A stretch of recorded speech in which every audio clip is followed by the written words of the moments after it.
ناظرین، آج میں آپ کے ساتھ اپنا کچھ اوپینین جو شیئر کرنا چاہتا ہوں وہ یہ ہے کہ ایک ہفتے کے اندر 3 اہم واقعات۔ نمبر 1، 18 اکتوبر کو افغانستان کے کندہار صوبے کا جو پولیس چیف ہے جنرل عبدالرازق، اس کو شہید کیا جاتا ہے۔ اسی ہی ہفتے میں پاکستان میں بڑے جیت عالم دین سیاسی رہنما مولانا سمیع الحق کو شہید کیا جاتا ہے، اور اسی ہفتے میں پاکستان خیبر پختونخوا کے پولیس کے سینئر آفیسر طاہر خان داور کو اغوا کیا جاتا ہے اور پھر اس کو شہید کیا جاتا ہے۔ تینوں جو شہادتیں ہیں یا تینوں جو قتلیں ہیں ان میں مماثلت کیا ہے۔ نمبر 1، جو عبدالرازق شہید وہ طالبان کے خلاف ایک دیوار چٹان کی طرح کھڑے تھے اور ان کے خلاف ایک مضبوط مخالفت تھی۔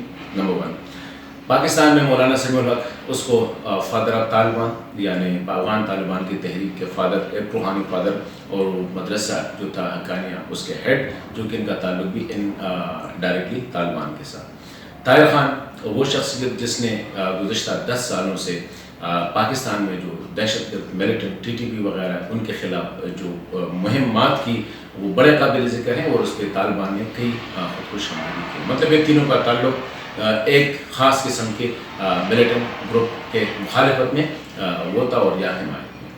اب یہ تینوں قتل ہوتے ہیں۔ رازق قتل ہوتا ہے الزام امریکہ اور افغان حکومت کے، کچھ حلقے کہتے ہیں، طالبان اس کو ایکسیپٹ کرتے ہیں کہ ہم نے کیا۔ مولانا سمیع الحق صاحب قتل ہوتے ہیں تو لوگ کہتے ہیں مخالفین نے، لیکن کچھ حلقے کہتے ہیں کہ شاید اس میں ریاستی ادارے شامل ہوں۔ طاہر خان داور قتل ہوتے ہیں، ایک خاص تنظیم اس کی ذمہ داری لیتے ہیں، لیکن پھر بھی کچھ دبی ہوئی آوازیں ایسی آتی ہیں کہ شاید اس میں ریاست کا کام ہے۔ ہم نے جائزہ لینا ہے کہ تینوں ایک ہفتے میں کیوں علاقے میں تبدیلیاں آ رہی ہے، طالبان کے ساتھ صلح کی باتیں ہو رہی ہے، پاکستان افغانستان کے تعلقات قریب ہونے جا رہے ہیں۔ ایسے میں ایسے واقعات، رازق قتل ہوتا ہے، الزام پاکستان پہ لگایا جاتا ہے کہ لوگ پاکستان سے آتے ہیں۔ طاہر خان قتل ہوتا ہے، پاکستان الزام لگاتا ہے افغانستان پہ کہ یہ افغانستان کے ادارے یا وہاں پہ تنظیمیں ملوث ہیں۔ اسی طرح مولانا سمیع الحق کو ہم نے دیکھنا یہ ہے کہ فائدہ کس کو ہو رہا ہے۔ پاکستان بھی مورد الزام، افغانستان بھی مورد الزام، حکومتیں مورد الزام، انٹیلیجنس ایجنسیز مورد الزام۔ تینوں اہم شخصیات جس نے ریپلز یعنی زلزلہ پیدا کیا، افغانستان میں بھی جنرل رازق کے قتل میں اور پاکستان میں طاہر خان اور مولانا سمیع الحق کے قاتل میں۔ فائدہ کس کو ہوتا ہے؟ میرے خیال میں فائدہ ابھی ضرورت اس بات کی ہے کہ اس مسئلے کی تفتیش ہونی چاہیے، انویسٹیگیشن ہونی چاہیے، کیونکہ اس میں مجھے ایک پیٹرن نظر آ رہا ہے تینوں میں، ایک ہفتے کے اندر 3 ہو جاتے ہیں۔ فائدہ کس کو ہے؟ ان قوتوں کو ہے جو پاکستان افغانستان کو سٹیبل نہیں دیکھنا چاہتے ہیں، پاکستان افغانستان کے تعلقات قریب نہیں آنا چاہتے ہیں۔ نمبر 1، دونوں چاہتے ہیں کہ وہاں پہ بھی ایتھنک مسئلہ پیدا ہو اور پاکستان میں بھی ایتھنک مسائل پیدا ہو۔ یہ کس کے فائدے میں ہے؟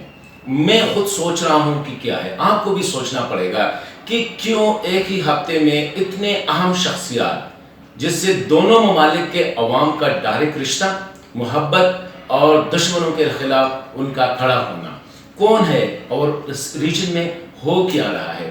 آج میں نے کہا، میرا یہ ارادہ تھا کہ آپ لوگوں کے ذہنوں پہ تھوڑا سا پریشر آپ بھی ڈالیں، اور حکومتوں سے بھی میرے خیال میں جو عمر ذاکر وان صاحب نے جو مشورہ دیا ہے کہ جوائنٹ انویسٹیگیشن ہونی چاہیے، ابھی موقع ہے کہ جوائنٹ انویسٹیگیشن دونوں ممالک کریں، یہ پتہ لگائے کہ علاقے میں یا اس ریجن میں یا دونوں ملکوں میں وہ کون سی قوتیں ہیں جو کہ دونوں ممالک کو ڈیسٹیبلائز کر رہے ہیں، دونوں ممالک کو ایک دوسرے کے قریب آنے نہیں دے رہے ہیں، دونوں ممالک میں عوام میں انتشار پیدا کرنے کی کوشش کر رہے ہیں۔ مجھے تو اس میں ایک لنک نظر آ رہا ہے، جو میرے سامنے یہ معلومات آتی جائیں گے، میں اپنے یوٹیوب چینل پہ آپ لوگوں کے ساتھ اس کو شیئر کرتا رہوں گا۔